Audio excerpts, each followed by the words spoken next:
தமிழக வெற்றிக் கழகத்தின் கொடியை நடிகர் விஜய் இன்னும் சற்று நேரத்தில் அறிமுகம் செய்து வைக்கிறார். இதுகுறித்த கூடுதல் விவரங்களோடு பனையூரில் உள்ள கட்சி தலைமை அலுவலகத்தில் இருந்து இணைகிறார் நமது செய்தியாளர் சந்தானம். இந்த நிகழ்ச்சியில பங்கேற்பதற்காக விஜய் எத்தனை மணிக்கு வருவார் அப்படின்னு எதிர்பார்க்கப்படுது? சரியாக எத்தனை மணிக்கு கொடி அறிமுகம் செய்து வைக்கப்பட இருக்கு?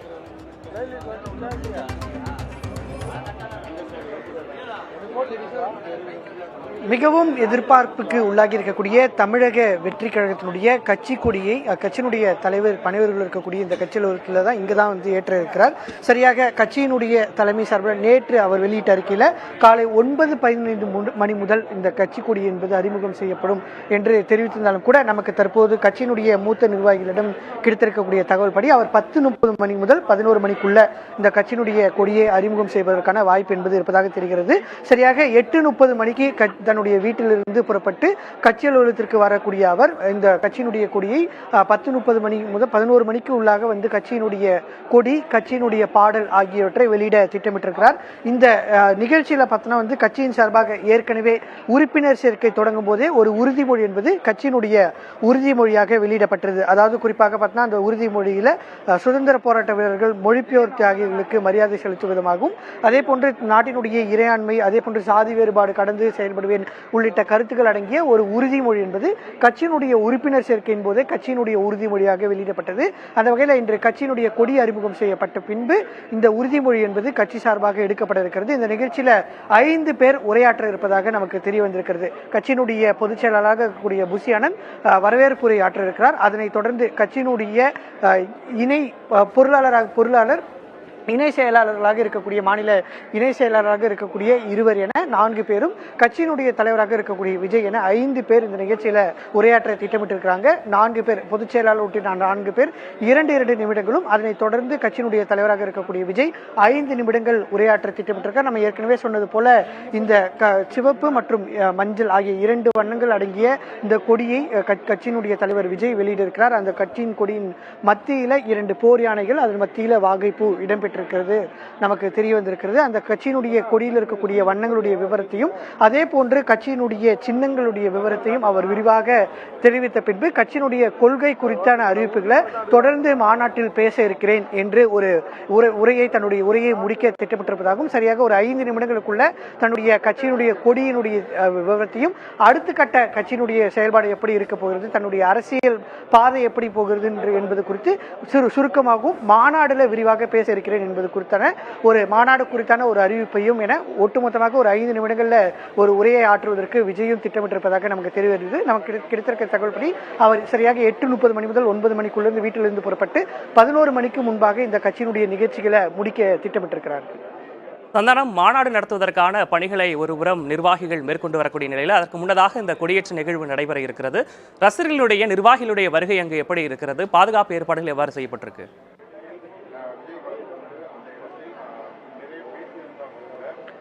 நிர்வாகிகளை பொறுத்த வரைக்கும் ஒட்டுமொத்தமாகவே 250 பேருக்கு மட்டும்தான் அனுமதி வழங்கப்பட்டிருக்கு. தலைமை கழகம் சார்பாக ஏற்கனவே மாவட்ட தலைவர்களுக்கு மட்டுமே அனுமதி, மாவட்ட அணி தலைவர்களுக்கு மட்டுமே அனுமதி என்று நேற்றே கடந்த வாரமே குறிப்பிடப்பட்டது. ஒவ்வொரு மாவட்டத்தில் இருக்கக்கூடிய மாவட்ட அணி தலைவர்களுடைய விவரத்தை மாவட்ட தலைவர் மூலமாக பெற்றிருந்தாங்க. அவர்களுக்கென்று தனி அடையாள அட்டை என்பது வழங்கப்பட்டது. அந்த அடையாள அட்டையிலேயே QR கோடு என்று ஸ்கேன் செய்யும் வகையில் ஏற்படுத்தப்பட்டது. அதாவது அந்த QR கோடு ஸ்கேன் செய்யும் பட்சத்தில் அவருடைய முழு விவரமும் வரும். அதை பார்த்த பின்பே கட்சி அலுவலகத்துக்குள்ள அனுப்பப்பட்டார்கள். ஒட்டுமொத்தமாக 250 பேர் மட்டுமே இந்த கட்சியினுடைய அலுவலகத்துக்குள்ள கட்சியினுடைய நிர்வாகிகளா இருக்காங்க. மற்றபடி இந்த சாலைக்குள்ள கூட கட்சியினுடைய நிர்வாகிகளோ இல்ல விஜயோட ரசிகர்கள் என யாரையுமே இந்த சாலைக்குள் செல்வதற்கு கூட அனுமதி என்பது வழங்கப்படவில்லை.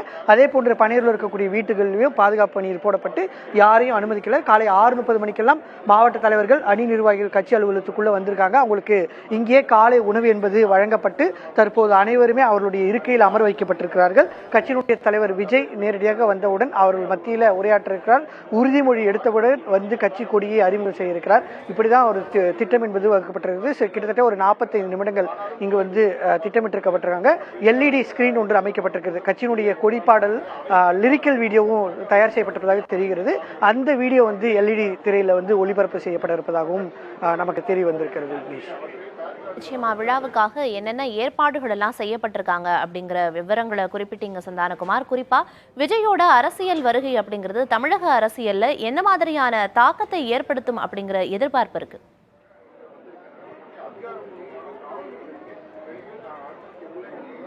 நிச்சயமா தமிழக வெற்றி கழகத்தினுடைய கட்சியினுடைய தலைவராக இருக்கக்கூடிய வரைக்கும் விஜய் மக்கள் இயக்கம் என்ற ஒரு இயக்கத்தை ஏற்கனவே கிட்டத்தட்ட 1993ஆம் ஆண்டுகளிலிருந்து நடத்தி வராரு. தமிழக மக்கள் இயக்கம் சார்பாக இருக்கக்கூடிய நிர்வாகிகளோ இல்லை கட்சியினுடைய பொதுச்செயலாளர் இருக்கக்கூடிய புஷியானந்த் தரப்புல நம்ம கேட்கும்போது விஜய் மக்கள் இயக்கத்தில் கிட்டத்தட்ட 7.5 லட்சம் நிர்வாகிகள் இருப்பதாக தெரிவித்திருக்கிறார்.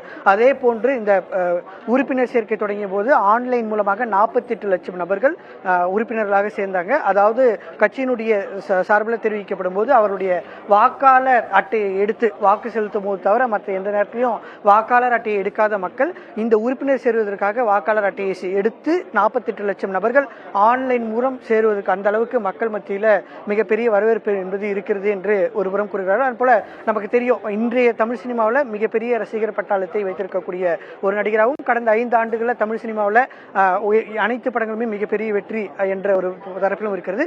இருப்பினும் கூட அரசியலை பொறுத்த வரைக்கும் அவருடைய வருகை என்பது தற்போதுதான் இருக்கிறது. அவருக்கு எந்த அளவுக்கு வரவேற்பு இருக்க போகிறது, நேரடியாக ரசிகர்களாக இருக்கக்கூடிய நபர்கள் கூட வேறு வேறு கட்சிகளில் இருக்கக்கூடிய ஒரு சூழலும் இருக்கிறது. அவர்கள் இவருக்கு வாக்களிப்பார்களா என்ற பல்வேறு கேள்விகள் இருக்கிறது. இருப்பினும் கூட தமிழக வெற்றி கழகம் என்ற ஒரு கட்சி பிப்ரவரி மாதம் தொடங்கியிருந்தாலும் கூட இன்றுதான் நேரடியாக கட்சியினுடைய அரசியல் கூட்டம் என்பது நடைபெறுகிறது. நேரடியாகவே அவருடைய அரசியல் பயணத்தை தொடங்குகிறார். ஏற்கனவே 2 நிகழ்ச்சிகள் 10ஆம் மற்றும் 12ஆம் வகுப்பு மாணவர்களுக்கான பரிசு வழங்கும் விழா நடைபெற்றாலும் கூட அது நேரடி அரசியல் நிகழ்வாக நடக்கவில்லை. அறிக்கை மூலமாக தன்னுடைய கொள்கைகளை கூறினாலும் கூட நேரடியாக இன்றுதான் அவருடைய கட்சி நிகழ்ச்சியில் பங்கேற்று கொள்கை சம்பந்தமாக பேசுகிறார். எனவே போக போகதான் அவருடைய ரசிகர்கள் வாக்காளர்களாக மாற போறாங்களா, பொதுமக்கள் வாக்காளராக மாறுறாங்க என்பது குறித்து பொறுத்து தான் பார்க்க வேண்டிய ஒரு சூழல் இருக்கிறது. இருப்பினும் கூட அவர் தனக்கான வரவேற்பு என்பது பெரிய லெவலில் இருக்கும். குறிப்பாக இளைஞர்கள் 40 வயதுக்கு உட்பட்ட இளைஞர்கள் மத்தியிலும் பெண்கள் மத்தியிலும் மிகப்பெரிய வரவேற்பும் தங்களுக்கு இருக்கும் அப்படின்றதான் அவர்களுடைய பார்வையா இருக்கிறது. இன்னும் சற்று நேரத்தில் விஜயின் கட்சி கொடி அறிமுக விழா தொடங்க இருக்கிறது. அது தொடர்பான பல்வேறு விவரங்களை வழங்கியதற்கு நன்றி சந்தானகுமார்.